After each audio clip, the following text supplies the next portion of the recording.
Para orang tua yang pembelajar dan penuh kasih dan cinta pada anak-anaknya, kali ini kita sampai kepada pilar ketiga dari pengasuhan anak tangguh di era digital, yaitu menentukan tujuan pengasuhan yang lebih spesifik. Saya ingin sekali memulai dengan bercerita bagaimana perjalanan bisnis parenting yang kami geluti ini sampai pada suatu titik di mana saya selalu bertanya, kalau ketemu orang kenapa ya mereka bilangnya begini, Ibu Eli, saya udah berapa kali loh ikut pelatihan dan seminar Ibu. Oh gitu Ibu ya, Alhamdulillah terima kasih ya Bu. Ibu ikut yang mana ya Bu, topiknya apa? Ala itulah biasa yang pengasuhan anak begitu kan? Ya. Mungkin orang tua itu menjawab biasa-biasa saja, tapi buat saya itu tamparan yang luar biasa karena oh wow, jadi orang mengikuti pelatihan atau seminarmu tapi tidak jelas ya apa sebetulnya yang diikuti. Satu. Yang kedua, setelah mengikuti seminar, setelah mengikuti pelatihan berkali-kali, anak terus selalu bertanya lagi, aduh Bu gimana sih Bu ya, caranya kok susah banget gitu, susah diterapinnya, terus kendalanya ini, kendalanya itu. Akhirnya biasalah, Yayasan Kita dan Buah Hati ini selalu dikuatkan oleh penelitian-penelitian. Kami selalu melakukan penelitian terlebih dahulu terhadap modul-modul apa yang ingin kami sampaikan, sehingga kami tidak khawatir menyampaikan itu bukan yang pada apa yang kami anggap perlu, tapi insya Allah berdasarkan apa yang Anda butuhkan. Nah, dalam menghadapi permasalahan ini, tujuannya sih cuma satu, bagaimana caranya apa yang kami lakukan ini benar-benar langsung bisa menimbulkan manfaat bagi Anda, para orang tua pembelajar yang kami cintai. Disepakatilah dari telaahan ini kita melakukan sebuah penelitian. Oke. Penelitian ini kualitatif study, yaitu pakai bentuk diskusi kelompok, focus group discussion. Dilakukan di berbagai rumah parenting yang saat itu masih bergabung dengan Yayasan Kita dan Buah Hati, yaitu Rumah Parenting Bintaro, Rumah Parenting Bogor, Rumah Parenting Depok, dan Rumah Parenting Bekasi.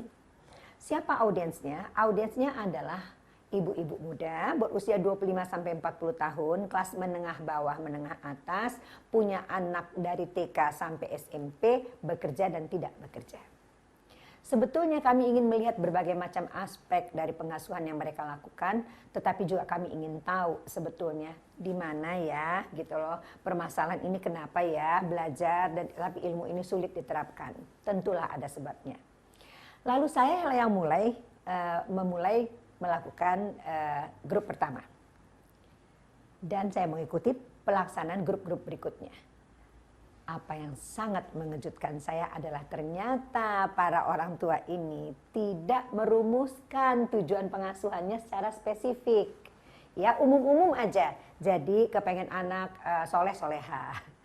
Terus kemudian mandiri, bertanggung jawab, patuh sama orang tua, dengerin orang tua ngomong, dan beberapa lainnya. Yang hilang cuma satu kata, bahagia. Dan yang paling lucunya, berguna bagi nusa dan bangsa. Enggak salah sih, kejauhan gitu loh. Banyak hal-hal yang spesifik lainnya tidak terumuskan dengan baik. Nah, ternyata itulah sebabnya. Enggak ada tujuan, jadi enggak ada yang disepakati antara suami istri. Saya ambil contoh. Ada ayah atau ibu-bu, suami ibu, kesebelasan luar negeri, kesebelasan main sepak bola. Favoritnya apa Bu? Apa? MU. Oke, MU ya. Bu, saya Barkah. Oke. Nah, sekarang ibu kiper atau bapak kiper, saya kiper. Ini bola nih ya, saya tendang. Langsung ke kiper apa kemana? Iya, benar ya. Lewat penyerang belakang dulu, penyerang tengah, gelandang tengah, baru striker kan? Ya saya ngerti lah, kan suami saya pecandu bola. Oke. Jadi begitulah. Main bola aja ada golnya. Kenapa jadi kita ngasuh anak nggak punya tujuan? Ya kan? Maka apa yang terjadi kalau kita nggak punya tujuan? Kayak bola itu tadi. Tendang ke sini terus kemana? Lempar ke sana, lempar ke situ. Berputar-putarlah anak kita di kaki-kaki jiwa orang lain. Kenapa? Karena kita nggak punya tujuan. Akhirnya apa? Kita mengasuh bagaimana orang. Berhandphone anak kita. Masuk sekolah itu anak orang, masuk sekolah itu anak kita. Baju ini anak orang, baju itu anak kita. Pergi piknik anak orang, pergi piknik anak kita. Ke shisha anak orang, ke shisha anak kita. Dianterin sama ayahnya sampai depan. Yang benar aja. Kenapa? Nggak jelas tujuan pengasuhan. Nah, Bapak Ibu yang saya hormati, tujuan pengasuhan ternyata harus serius.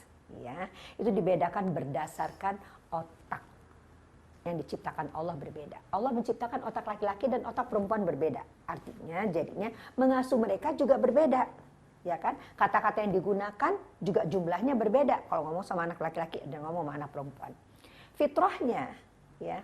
Ya, laki-laki disiapin jadi ayah lah dengan otak kirinya, ya kan? Dengan rasio lemak di tubuhnya, ketahanan fisiknya, ya kan? Dengan fungsi zakarnya. Ibu diciptakan dengan otak kanannya, kemudian ada rahimnya, ada payudaranya, ya, dan kata-katanya yang lebih banyak, komunikasi yang lebih penting buat ibu. Cairan otak yang keluar juga serotonin, kalau bapak kan testosteron lebih banyak. Jadi hal ini mesti harus kita perhatikan dalam merumuskan tujuan pengasuhan. Kemudian tanggung jawabnya juga beda kan, tanggung jawab anak laki-laki sama tanggung jawab anak perempuan, tanggung jawab ayah dan tanggung jawab ibu. Dan yang terakhir, kenapa harus dibedakan? Riset menunjukkan bahwa anak laki-laki Anda adalah sasaran tembak bisnis pornografi dan narkoba. Yang disasar apa? Kerusakan otaknya. Bagaimana kita tidak bedakan tujuan pengasuhan anak-anak kita? Oleh sebab itulah teman-teman, setelah kami olahlah data ini, kami simpulkanlah dan kami sarankanlah kepada Anda bahwa tujuan pengasuhan itu paling tidak ada 7. Kita main di angka 7 nih ya. Ketangguhan 7, pilar pengasuhan 7, dan 7 pengasuhan. Tujuan pengasuhan.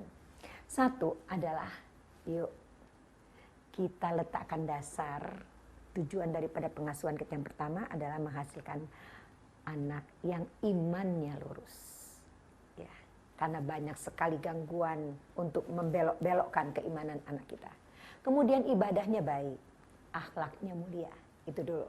Ngerjain ini aja nih dari kecil sampai pradewasa. Habis waktu, habis tenaga, biaya yang juga gede. Ya. Yang kedua, kita jadikan anak kita calon suami. Yang perempuan calon istri. Yang ketiga, kita jadikan anak kita calon ayah, calon ibu. Banyak sekali kan, sudahlah kita tidak siap jadi orang tua, janganlah pula anak kita nggak siap jadi orang tua. Ya kan, cukup kita potong sampai di sini saja. Sampai kita saja, kita tahu bagaimana babak belurnya. Nggak punya kesiapan jadi suami istri dan jadi orang tua. Yang keempat adalah untuk menjadi profesional. Disinilah baru kita sibuk mikirin sekolahnya kemana. Jurusan bahasa Arab terus nantinya atau jurusan bahasa Inggris atau ke sains atau kemana. Itu terserah apabila kita bisa meneliti anak kita dengan baik, kita tahu ke arahnya kemana. Disinilah baru sibuk kita cari sekolah. Sampai situ dulu ya teman-teman pertanyaan saya. Selama ini terumuskan nggak 4 ini? Ya kan? Bisa nggak kita serahkan kepada orang lain tentang keimanan yang lurus, ibadah yang baik, dan akhlak yang mulia? Persiapan jadi suami, jadi istri, persiapan jadi ayah, jadi ibu. Ya kan, kok profesional yang banyak nih memang membutuhkan pertolongan orang lain. Jadi kita tersibukkan oleh hanya yang keempat ini kan ya, 1 dan 4 ya. 1 pun ini nggak lengkap. Baiklah. Sekarang kalau anak perempuan teman-teman cukup sampai 4 ini saja atau sampai yang berikutnya. Ya, bagaimana anak-anak kita ini menjadi bermanfaat bagi orang banyak. Khairun nas anfa'uhum linnas. Sebaik-baiknya manusia yang bermanfaat buat orang lain. Itu jadi goal juga. Kalau enggak ya habis di PR les. Pulang capek ya, main gadget. Ya kan? Bergadget anak orang, bergadget anak kita. Nah, kalau anak perempuan segitu, anak laki-laki ada 2 lagi tambahannya. Bagaimana? Dia juga harus jadi pendidik. Pendidik siapa? Pendidik anak dan istrinya. Yang keempat, dia jadi pengayom. Bukan hanya mengayomi anak dan istrinya, tapi mengayomi keluarga besar. Mengayomi juga saudara-saudaranya, keponakan-keponakannya. Entah ada yang dipanggil lebih dulu, ada anak yatim. Ada entah yang barangkali Allah takdirkan dia rezekinya tidak sebaik yang lainnya. Ini jadi pengayom. Kalau ibu tua, yang ngurusin ibu ke rumah sakit, bapak ke rumah sakit menentukan obat ini generik ataukah import, operasi atau tidak, naudzubillah min dzalik. Anak perempuan apa anak laki? Anak laki. Lagian kan dia memang dapat warisan lebih banyak. Dan dia perlu kita perhatikan karena dialah insya Allah yang akan mensolat jenazahkan kita. Jadi bagaimana caranya Bapak dan Ibu Dasarnya adalah teladan, ya, teladan. Contoh bicara lebih daripada berjuta kata-kata. Kedua, banyak bercerita, dialog. Dari riset kami juga, dialog inilah yang banyak hilang dalam pengasuhan Indonesia. Pagi tergesa-gesa sepanjang hari nggak ketemu, sore tergesa-gesa. Ya, yang ada apa? Perintah, nyuruh, larang. Nyuruh, larang. Apa mama bilang dan apa ayah bilang. Lalu yang berikutnya adalah dibuatnya aturan. Aturan, batasan yang disepakati bersama apabila anak udah berada di atas usia 7 tahun. Ya. Dan yang jelas harus ada konsekuensi. Karena apapun perbuatan kita di dunia, kedua malaikat mencatat, ya. Kaki tangan kita juga mencatat. Ketika mulut ditutup Allah. Jadi dari kecil ajarkan pada anak kita konsekuensi, laki kah atau perempuan. Nah, Bapak Ibu sekalian, kelihatannya sepele, ya.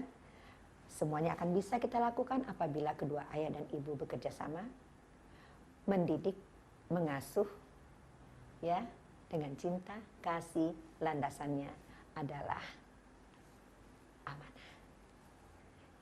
Jangan kita dapat anak kita baik-baik dari Allah, semuanya sempurna, kita pulangin di era digital ini dalam keadaan bonyok otaknya.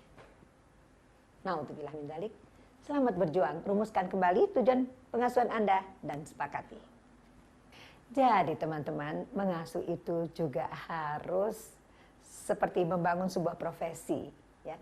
Hidup ditentukan blueprintnya, paling enggak menurut kita manusia, ya. Tentukan finish line dan masa depan. Sesungguhnya janganlah terlalu khawatir apa semuanya, apabila sudah tertata kita usahakan semaksimal kita bisa, kita berdoa kepada Allah, ya. Masa depan adalah ruang hampa, biarkanlah anak itu mengukirnya sendiri.